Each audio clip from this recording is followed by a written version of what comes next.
Super class ultimate movie. Okay, ఇది మేము strong recommend చేస్తాము. అందరూ భారతీయులు ఈ మూవీ చూడాలి. చాలా చాలా అవసరం ఉంది. మీకు హిస్టరీ తెలుస్తుంది, రియాలిటీ తెలుస్తుంది. మన భారతదేశంలో చాలా కుట్రలు పన్నారు, ఆ రియాలిటీ అది ఎక్స్పోజ్ చేశారు ఇవాళ మూవీలో. సంభాజీ మహారాజ్కి ఎలా టార్చర్ చేశారు, ఈచ్ అండ్ ఎవ్రీథింగ్ డీటెయిల్గా ఎక్స్ప్రెస్ చేశారు ఈ మూవీలో. చాలా బాధ అనిపించింది, చాలా ఎమోషనల్ అయినాము. వాళ్ళ కంట్రిబ్యూషన్, వాళ్ళ త్యాగాలు ఇలాగే పోవు. హైందవీ స్వరాజ్ అంటే హిందువుల రాజ్యం. శివాజీ మహారాజా కళ కన్నాడు, అదే కళని మేమందరము ముంగట తీసుకుపోయి ఒకరోజు హైందవీ స్వరాజ్ అనే కళ నెరవేరుస్తామని మేము ఇవాళ సంకల్పం తీసుకుంటున్నాము.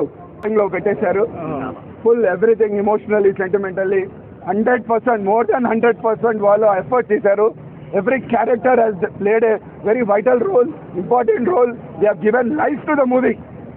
Excellent movie అండి. సార్ ఆ కాలంలో పరిస్థితులని ఎలా చూపించారు, శివాజీ గారు ఎలా ఎదుర్కొన్నారు? ఇంకా చాలా చూపించలేదండి. ఇంకా చాలా వర్స్ట్ ఉండే హిస్టరీ. దాంట్లో ఒక 60% చూపించారు మా ప్రకారంగా. ఎందుకంటే మేము బుక్స్లో చదివాను, అది కొంతవరకు అది దాచేశారు అనమాట.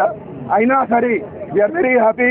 ఈ పిక్చర్ వాళ్ళ సొసైటీలో ఇవాళ వచ్చింది, అందరికీ తెలిసింది. ఈ రోజు రియాలిటీ తెలిసింది, ముఘల్స్ రియాలిటీ అనేది ఇవాళ తెలిసింది మనకు. సార్ ఈ సినిమా కమర్షియల్ గా కూడా హిట్ అవుతుంది అంటారా? 100% అవుతుందండి. 100% సూట్ అయ్యారు. More than 100%. He has lived his character. He has played, acted beyond his character. He has 100% fitted into the character. Only హిందీలోనే తీసుకోరు కదా, వేరే లాంగ్వేజ్ లో తీస్తే చాలా మందికి రీచ్ అవుతుంది అంటే డబ్బింగ్ చేసేది ఉంది. అట్లీస్ట్ తమిళ్లో, తెలుగులో, మలయాళంలో, ఆల్ లాంగ్వేజెస్ లో చేయడం బాగుంటుండే. త్రూఅవుట్ ఇండియా రీచ్ అవుతుండే. రిలీజ్ చేసి బాగుండేది తెలుగు కానీ తమిళ్ కానీ మలయాళం. అవునండి, అది ఆ స్ట్రాటజీ వాళ్ళు ఎందుకో మిస్ అయ్యింది అది. కానీ పర్వాలేదండి, జరుగుతుంది. ఇప్పుడు లాంగ్వేజ్ బ్యారియర్ కాదండి, ఇక్కడ ఇమోషన్సే ఇంపార్టెంట్. అది అందరికీ అర్థమవుతుంది. మూవీ లాంగ్వేజ్ కూడా మీకు తెలియలేదు అంటే కూడా అది చూసి ఎవరైనా అర్థం చేసుకుంటారు. అది మలయాళం కానివ్వండి, తమిళ్ కానివ్వండి, గుజరాతీ కానివ్వండి, వాళ్ళు అర్థం చేసుకుంటారు. మూవీ చూడంగానే అర్థం చేసుకుంటారు. అక్కడ मेरा सभी हिंदू बंधुओं से मैं विनती करता हूँ कि ये पिक्चर जरूर जाके देखिए. ये कमर्शियल मूवी नहीं है भैया, ये इमोशनल मूवी है. सभी को पता होना चाहिए हमें कि संभाजी महाराज को किस तरह मारा, गांधी को कौन मारा, नेहरू को कौन मारा, ये मूर्ख बनाते आए पॉलिटिशियन आज तक. हमें पता लगाना है तो संभाजी महाराज जिस दरिंदगी से औरंगजेब रजाकार जो हमें हिंदुओं को मतलब इतना जिम्मेदारी बनती है कि कमर्शियली ना समझे, इमोशनली हिट करे और हर बच्चे को पता चले संभाजी महाराज कौन थे. शिवाजी महाराज की जो चरित्र अगर हम देखा जाते हैं, पढ़ते हैं, तो संभाजी महाराज का नाम पहले आता है. तानाजी महाराज, ऐसे कई शूरवीर हैं जिनके बारे में पता नहीं है. हमें सिर्फ पॉलिटिशियनी ब्लाइंडली हमें इतना मूर्ख बनाया गया है हिंदुओं को कि सिर्फ हम मतलब हमारी नस्लों को दबाने के लिए स्ट्रैटेजिकली प्ले किया गया है. इस मूवी के माध्यम से कुछ पता चलेगा हमारे हिंदुत्व के बारे में, हमारे स्वराज के बारे में. मैं विनती करता हूँ फिर एक बार सभी हिंदू भाइयों से कि आप जाइए इस मूवी को देखकर अपने थिएटर में देखिए मूवी को, प्लीज विनती करता हूँ. कमर्शियल अब अपने मतलब इस मूवी के बाद कई जैसन लोग इसको इसमें लाने की कोशिश करेंगे, लेकिन आप सिर्फ और सिर्फ इसे थिएटर में आकर देखिए और इसको समझने की कोशिश करिए और शिवाजी महाराज और संभाजी महाराज का चरित्र जानने की कोशिश करिए. శివాజీ మహారాజ్ లైఫ్ మీద రాజమౌళి గారు మూవీ చేయాలని మేమందరం కోరుకుంటున్నామండి.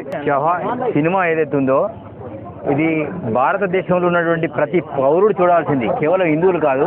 ఎందుకంటే ఎవరి వల్ల ఈ దేశానికి నష్టం జరిగింది, ఎవరి వల్ల ఈ దేశం బాగుపడ్డదో తెలవాలి అంటే సంభాజీ మహారాజు ఈ చవ అనేటువంటి సినిమాను ఖచ్చితంగా యువకులు ఖచ్చితంగా చూడాలి.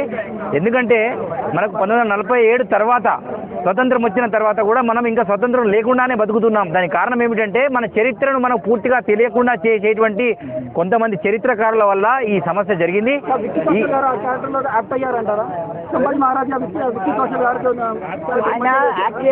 యాక్టివ్ జీవించారా ఆ యొక్క సినిమాలో నేను ఇప్పుడు చూసినాము కాబట్టి చెప్తున్నాము. ఎందుకంటే ఈరోజు కశ్మీర్ ఫైల్స్ వచ్చింది, అది ప్రపంచం అందరూ చూసేటువంటి పరిస్థితి వచ్చింది. అంతకంటే ఎక్కువ మంది చూసేటువంటి సినిమా ఇదే నేను ఈ సందర్భంగా తెలియజేస్తున్నా. ఇది హిట్ అవ్వడం గురించి కాదు, భారతదేశంలో ఈ చరిత్ర తెలిస్తే భారతదేశం హిట్ అవుతుంది, సినిమా హిట్ అవ్వడం కాదు. యువకులు ముందుగా తెలుసుకోవాల్సిన అవసరం ఉంది. ఈరోజు ఫిబ్రవరి 14th పేరు మీద ఎన్ని అఘాయిత్యాలు జరుగుతున్నాయి మీకు తెలుసు. ఆ రోజు ఈ సినిమా రిలీజ్ కావడం అనేటువంటిది యువతకు ఇది సందేశంగా, ఆ సందేశం పూర్తికంగా వాళ్ళు తీసుకొని ఈరోజు ఆ సినిమాలో నిమగ్నం కావాలని ఈ సందర్భంగా తెలియజేస్తూ భారత్ మాతాకి జై, జై శివాజీ మహారాజ్కి. చాలా బాగుంది. ప్రతి ఒక్క హిందువు చూడదగ్గ సినిమా ఇది. ప్రతి ఒక్క మన సంస్కృతి అనేది, మన ఇంతకుముందు ఏదైతే గాంధీ, నెహ్రూ అని చూపించారో ఇవన్నీ వెనకబెట్టారు. మన కాంగ్రెస్ గవర్నమెంట్ వచ్చినప్పుడు, గవర్నమెంట్ ఏదైతే పక్క గవర్నమెంట్ కాంగ్రెస్ వాళ్ళు ఈ గవర్నమెంట్ 60 ఏళ్ళు పరిపాలించింది కదా, ఇదన్నీ మన చరిత్ర అనేది దాచిపెట్టింది. ఇవన్నీ అసలు చరిత్ర ఇది, శివాజీ సంబంధ చరిత్ర ఇది ఇప్పుడు మనం బయటకు వస్తుంది. కాంగ్రెస్ మొత్తం కల్పితం, మొత్తం ఆ మొగలదే చూపించారు. మన పుస్తకాల్లో కూడా మొగలదే ఉంది. డైరెక్ట్ చాలా బాగా తీశాడు, చాలా బాగా ప్రతి ఒక్క సన్నివేశం కూడా చాలా బాగా తీశాడు. విక్కీ కౌశల్కి hats off to Vicky Kaushal. First of all excellent acting. ఈ లైఫ్ టైం సినిమా, ఆయనకు వచ్చే లైఫ్ టైం ఫిల్మ్. ఇలాంటి ఫిల్మ్